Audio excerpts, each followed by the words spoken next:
A sudden hush fell over the Royal Danish Theatre, the golden balconies shimmering in warm light, the elegant rustle of tulle and velvet whispering through the hall as the crowd took their seats.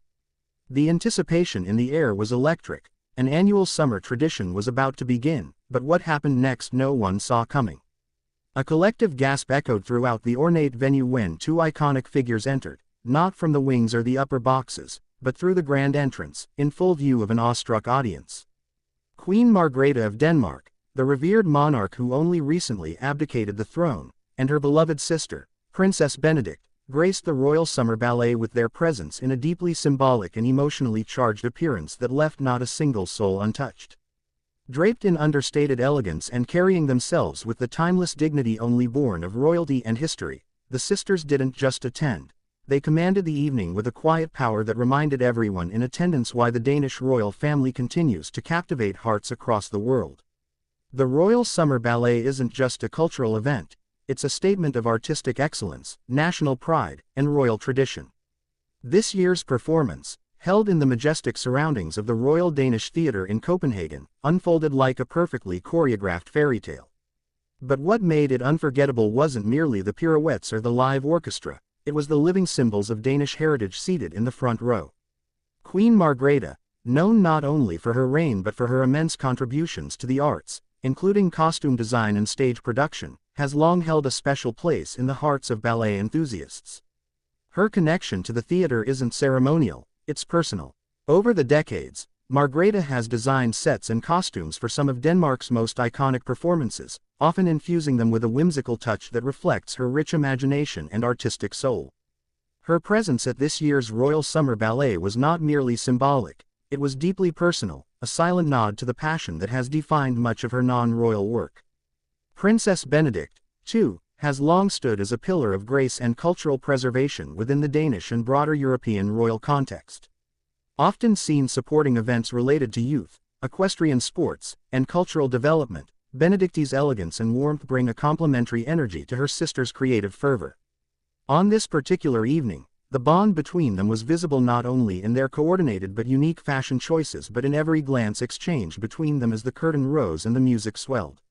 The ballet itself, titled Royal Summer Ballet, lived up to every ounce of its noble branding. With choreography that honored the lineage of classical European ballet while injecting modern Danish sensibilities, the performance wove a story of love, duty, and transformation, mirroring, perhaps unintentionally, the arc of Queen Margrethe's own journey from monarch to revered Queen Emerita. The leading dancers, clad in flowing pastels, seemed to dance not just for the audience but for the two royal sisters who watched with rapt attention. What made this evening truly spellbinding wasn't only the performance or the glittering crowd, it was the emotions radiating from Queen Margrethe herself. As she watched the dancers soar across the stage, there were moments where her expression betrayed more than admiration. There was nostalgia, pride, and perhaps even a tinge of longing. For decades, Margrethe stood not only as queen but as Denmark's cultural matriarch, a role she continues to hold even in retirement. Her choice to attend this event, flanked by her sister, was no accident. It was a carefully considered gesture, rich with symbolism. Just months after stepping down in favor of her son, King Frederik X, Margrethe's appearance at the ballet served as a poignant reminder that her story is far from over. She may no longer wear the crown, but her influence, in art, culture, and the national soul, remains unmistakable. Observers noted the emotional reception from the crowd. As the spotlight found the royal box at intermission, the applause that rose wasn't merely polite, it was thunderous, heartfelt, and prolonged. This was more than admiration for royalty, it was a standing ovation for a lifetime of devotion to Danish heritage and a welcome back for a queen who never truly left the people's hearts. And then, there was the fashion. Both Margrethe and Benedikte made sartorial choices that spoke volumes. Queen Margrethe wore a deep sapphire blue gown embroidered with silver accents that shimmered under the chandelier lights, perhaps a nod to the celestial and eternal. Princess Benedikte, ever elegant, chose a muted lavender ensemble with a silk overlay that fluttered as she walked, graceful, dignified, and timeless. Their entrance had been quiet but deliberate. No media alert, no royal fanfare, just a queen and her sister arriving as patrons of the arts, with no need for titles or ceremony to validate their presence. And yet, Their arrival lit up the evening in ways no spotlight ever could. Throughout the evening, there were moments where audience members stole glances at the sisters as much as they did the stage. There was an undeniable reverence in the room, a shared recognition of history in motion. Here sat a queen who had lived through wars, modernizations, royal transitions, and European upheavals, and who had remained, through it all, a figure of continuity and imagination. It was, many said, like watching a living legend step through a fairy tale, and yet it was all real. The Royal Theatre, already one of Copenhagen's cultural jewels, glowed that night in more ways than one. Its halls echoed not just with music and applause, but with whispers of admiration and quiet awe. The Royal Summer Ballet will return next year, of course, but this particular performance will go down in history. Not for any record-breaking choreography, but for the magic conjured by two women whose presence turned an already glamorous night into a piece of living art. For young performers and guests alike, the impact of the royal presence was immense. One rising ballet star, only 16, later shared that dancing in front of Queen Margrethe was like dancing for Denmark itself. That's the kind of emotional weight these two royal sisters carry, not one of command, but of inspiration.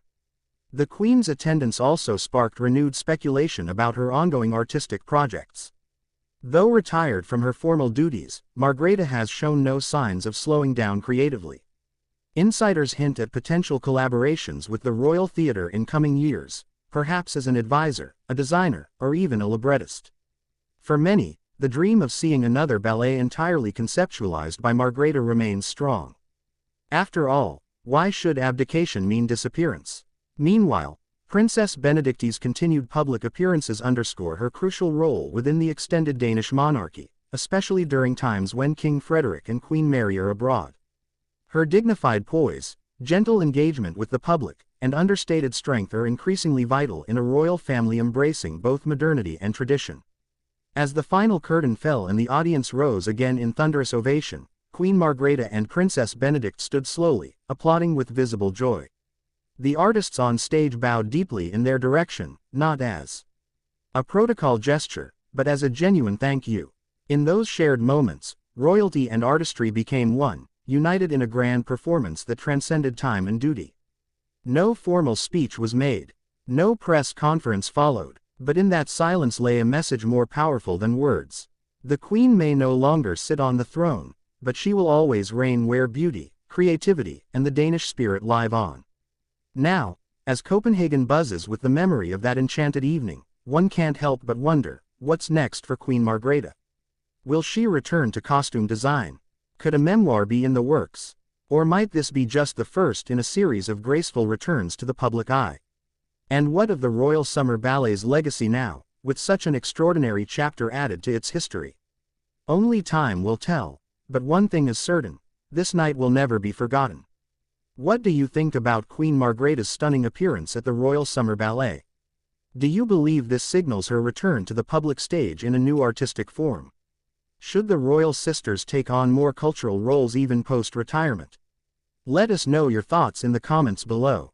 And don't forget, like, share, and subscribe for more captivating royal updates from across Europe.